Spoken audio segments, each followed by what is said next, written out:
It was payroll day, and the human resources hallway buzzed with that nervous energy that only office workers know.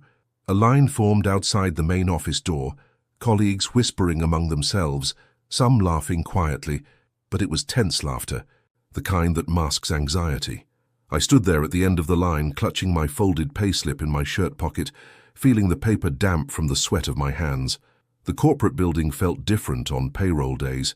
There was an electricity in the air, a collective holding of breath as everyone waited to see if their hard work had been properly recognized.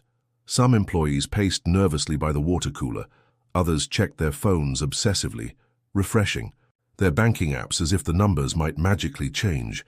The fluorescent lights seemed harsher somehow, casting unflattering shadows on faces already marked by stress and uncertainty. Ahead of me, I watched colleagues entering and leaving the HR office quickly.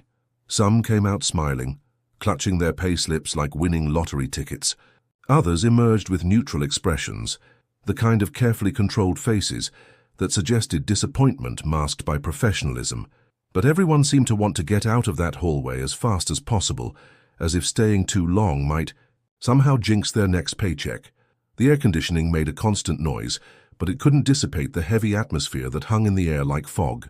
Conversations were muted, almost whispered, as if speaking too loudly might draw unwanted attention from the HR department.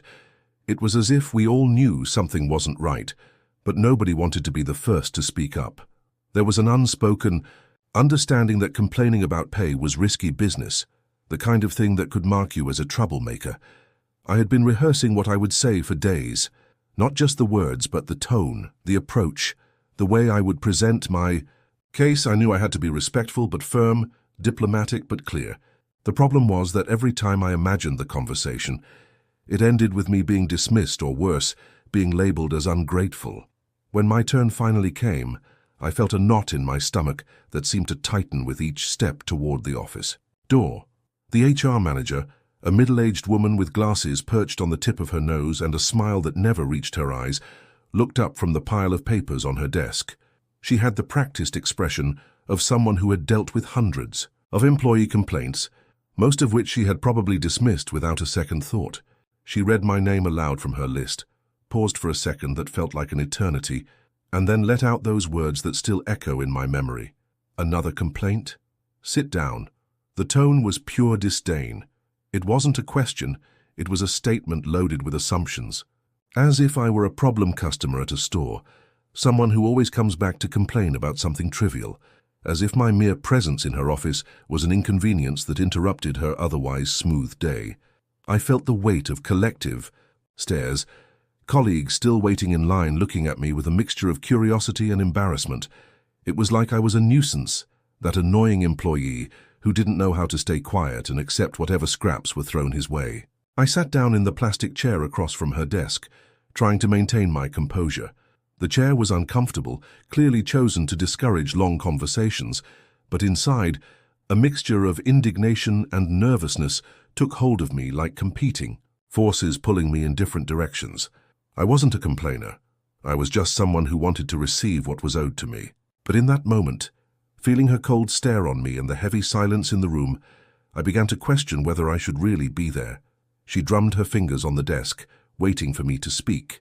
The sound echoed in the silence, marking each second of tension like a metronome, counting down to some inevitable confrontation. The other employees in line began to look away, as if witnessing something embarrassing. It was clear that everyone knew what was happening, but nobody wanted to get involved. This was the unspoken rule of office politics. Don't get caught between an employee and HR because HR always wins. It was then that I realized this wasn't just a conversation about payment, it was a test. A moment that would define whether I would continue being just another silent employee, or if I would finally have the courage to face a system that had been treating me as invisible for months. To understand what happened in that room, I need to go back a few months in time. The story really begins with who I was as an employee, or rather, who I thought I needed to be to succeed. I had always been the type of employee who arrives early and leaves late, not because anyone asked me to, but because I believed that dedication would eventually be noticed and rewarded. The one who accepts extra projects without question, who stays late when necessary, who never complains about unpaid overtime hours because I thought it showed commitment to the company. For months, I had accumulated silent dedication like some. People collect coins, hoping that eventually someone in management would notice my effort and reward it accordingly. I took on additional responsibilities without requesting additional compensation. I covered for colleagues when they were sick or overwhelmed. I volunteered for the projects that nobody else wanted, the tedious ones that required attention to detail and long hours. In monthly meetings, managers talked eloquently about merit recognition and exceptional performance bonuses.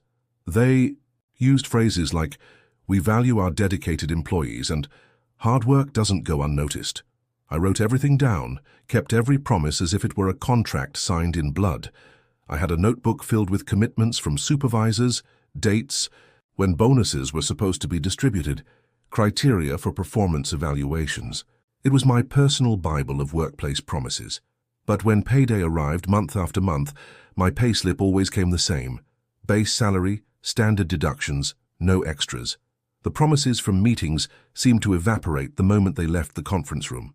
Meanwhile, I watched colleagues, some clearly favored by management, others with family connections or social ties to the executive team, receiving bonuses that should have been distributed fairly based on actual performance metrics. The favoritism wasn't subtle. It was the kind of open nepotism that everyone sees but nobody talks about. The manager's nephew who got a performance bonus after 3 months on the job. The executive assistant who somehow qualified for exceptional project completion bonuses, despite never working on any special projects. The long-time employees who were friends with the HR manager and seemed to have a different set of rules applied to their compensation. The breaking point came 3 weeks earlier, on a particularly frustrating Tuesday, when I had just finished a project that had consumed my evenings and weekends for 2 months straight. I had delivered results that exceeded every metric, completed the work ahead of schedule, and saved the company thousands in potential contractor fees. Yet when I checked my account that Friday, there was nothing extra. No recognition, no bonus. Just the same base salary that barely covered my monthly expenses. That night, I decided to do something I had never done before. I sent a carefully worded email to HR. I spent hours crafting it, revising every sentence to strike the right balance between assertive and respectful. I outlined my overtime hours, listed the projects I had completed ahead of schedule, detailed the additional responsibilities I had taken on, and respectfully requested a review of my compensation structure. The response came 2 days later, brief and dismissive. "Your account is settled. No adjustments needed." 5 words. Months of dedication reduced to 5 words. No explanation, no acknowledgement of my contributions, no offer to discuss the matter further. Just a digital door slammed in my face. But it was my colleague who really opened my eyes. We were walking down the hallway after another long day, when he pulled me aside, looked around to make sure no one was listening, and whispered those words that changed everything. "Check your HOLERITE. Something's off." He had been working in accounting before transferring to our department, and he had noticed discrepancies in the payroll system, hours that disappeared between timesheets and final calculations, bonuses that were calculated and approved in the system, but somehow never made it to employee accounts, deductions that didn't add up when you actually did the math.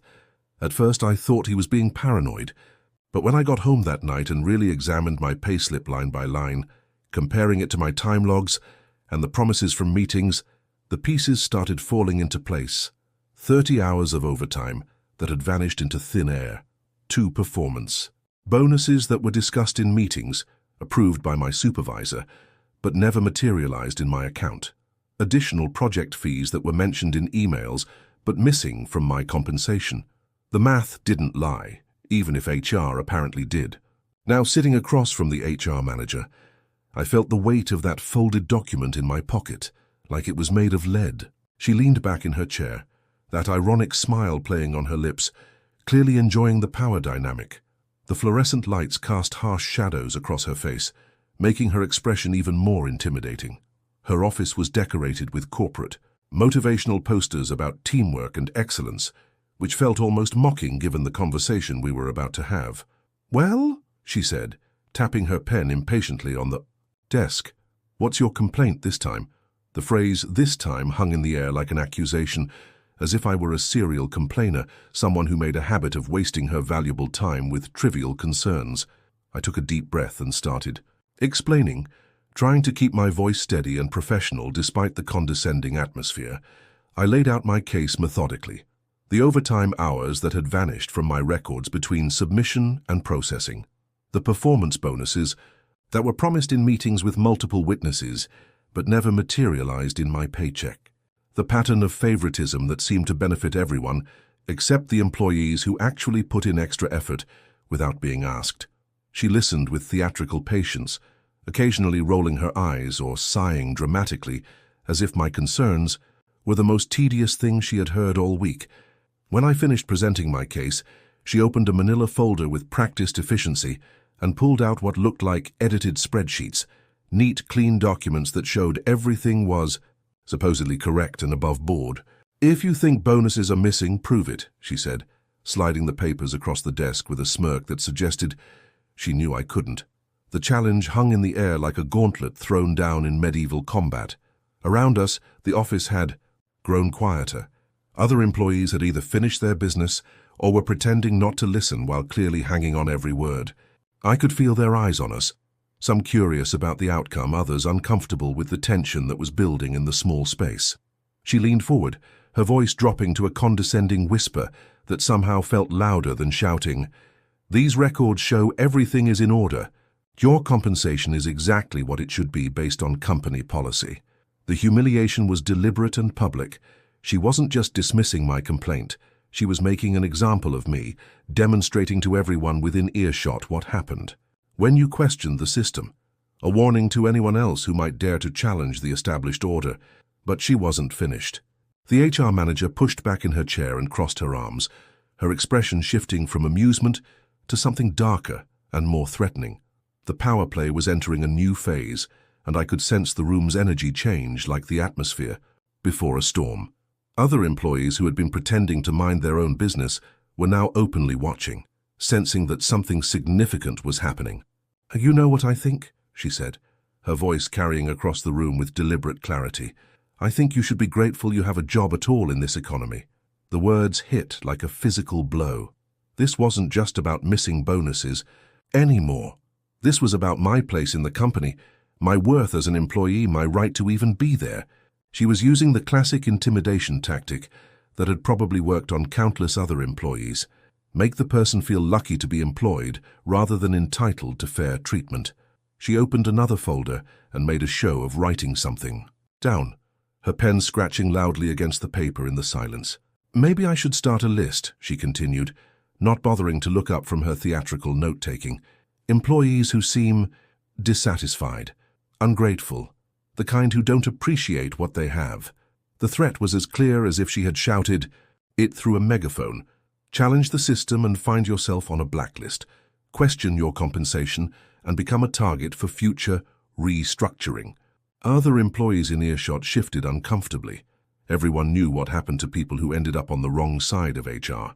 Suddenly, my complaint about missing bonuses had escalated into a question of job security and professional survival.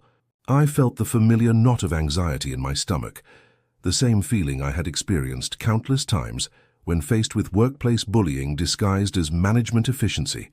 This was the moment of truth.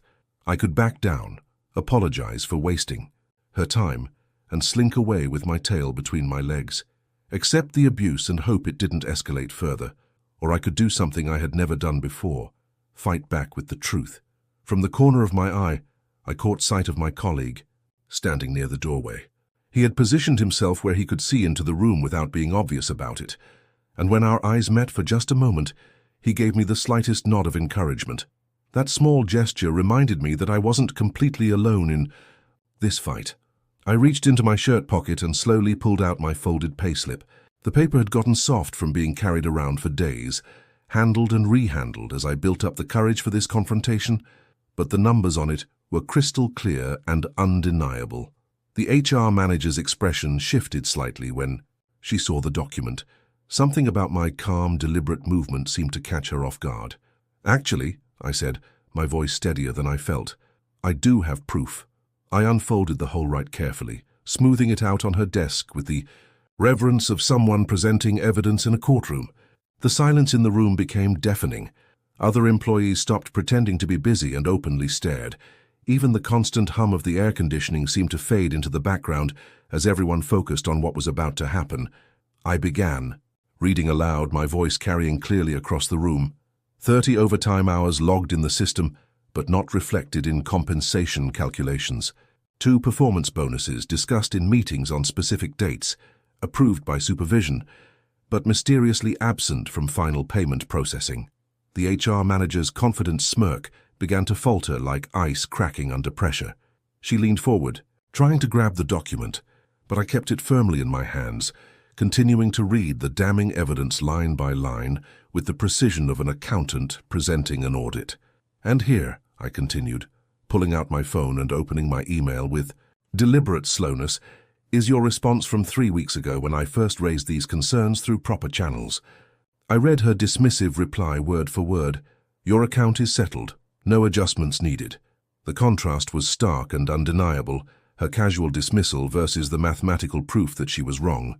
The room had become a courtroom, and the EIT evidence was speaking louder than her intimidation tactics ever could. For the first time since I had entered that office, she was speechless. The woman who had been so quick with sarcastic comments and veiled threats suddenly had nothing to say. Other employees began whispering among themselves, some pulling out their own pay slips to examine them more closely. The seed of doubt had been planted, and it was spreading through the room like wildfire. I could see the realization dawning on faces around me. If it was happening to me, it could be happening to them too. The noise and commotion must have attracted attention from upstairs, because suddenly the financial director appeared at the door. He was a tall, serious man in his 50s who rarely came down to deal with HR issues directly. His presence immediately changed the atmosphere in the room, like the arrival of a judge in a chaotic courtroom. "What's going on here?" he asked, his voice cutting through the whispers and tension. The HR manager scrambled to regain control of the situation, her voice slightly higher than normal. "Just a minor payroll discrepancy, sir. Nothing that can't be resolved internally through normal channels." But I wasn't about to let her minimize what was happening or sweep it under the rug like so many other complaints had probably been handled. I stood up and addressed the director directly, my voice clear and confident. "Sir, I'd like you to review my compensation records. There appear to be significant errors in my payroll calculations that have been systematically ignored." I handed him my HOLERITE and pulled up the email thread on my phone, presenting both pieces of evidence with the calm professionalism of someone who knew they were right. He studied both documents carefully, his expression growing more serious. With each line he read. The silence stretched on as he cross-referenced the numbers with the HR spreadsheets, his finger tracing calculations and comparing dates. Finally he looked up. His eyes moved between the HR manager and me, then settled on her with a look that could freeze water in summer. "This will be corrected immediately," he said, his voice leaving no room for argument or excuse. "And I want a full audit of all payroll records for the past 6 months on my desk by Friday." The HR manager's face went white as paper. The power dynamic that had defined our entire interaction suddenly flipped like a coin in the air. She was no longer the authority figure dispensing judgment from behind her desk. She was the one being judged and found severely wanting. The director turned to me with something that almost resembled respect. "You'll receive your corrected payment by end of week, including all back pay and applicable interest for the delay." As I walked out of that office, I felt something I hadn't experienced in months: vindication. Behind me, I could hear the director's voice, low and stern, beginning what was clearly going to be a very uncomfortable conversation for the HR manager. Other employees were still examining their payslips, and I knew this was just the beginning of a much larger reckoning. 3 days later, my corrected paycheck appeared in my account. The amount was even larger than I had calculated. Apparently, there had been other errors that the audit had uncovered, affecting not just my account but several others. But the money, while welcome and desperately needed, wasn't the real victory. The real victory came in the weeks that followed. The HR manager, once so quick to dismiss complaints and threaten employees, found herself transferred to a different department with significantly reduced authority over payroll decisions. The financial director implemented new transparency measures, including mandatory review meetings for any employee who requested them and a digital portal where workers could track their compensation calculations in real time. My colleagues started treating me differently too, where before they might have seen me as just another face in the crowd, now I was the guy who had stood up to the system and won. "So you made them pay up," one coworker said to me in the break room, shaking his head in amazement. I never thought anyone would actually do it, but perhaps the most satisfying moment came a month later during our regular team meeting. The same meeting where bonuses and recognition had been promised so many times before, only to disappear into the bureaucratic void. This time, when the new HR representative mentioned performance incentives, she made sure to add, "All bonus calculations will be clearly documented and available for employee review within 48 hours of processing." The message was clear. The days of arbitrary decisions and dismissed complaints were over. That day, I learned something valuable about workplace dynamics and personal power. Silence doesn't protect you from unfair treatment. It only protects those who benefit from the unfairness. But a HOLERITE, a simple piece of paper with numbers on it, can silence those who profit from other people's silence. The lesson wasn't just about standing up for myself. It was about understanding that documentation trumps intimidation, that facts speak louder than authority, and that sometimes the most powerful weapon against workplace abuse isn't anger or confrontation. It's simply the truth, presented calmly and clearly. As I look back on that payroll day, I realize it marked more than just getting my missing bonuses. It was the day I stopped being a victim of a broken system and became someone who refused to let that system continue breaking others. And the best part, nobody was laughing anymore.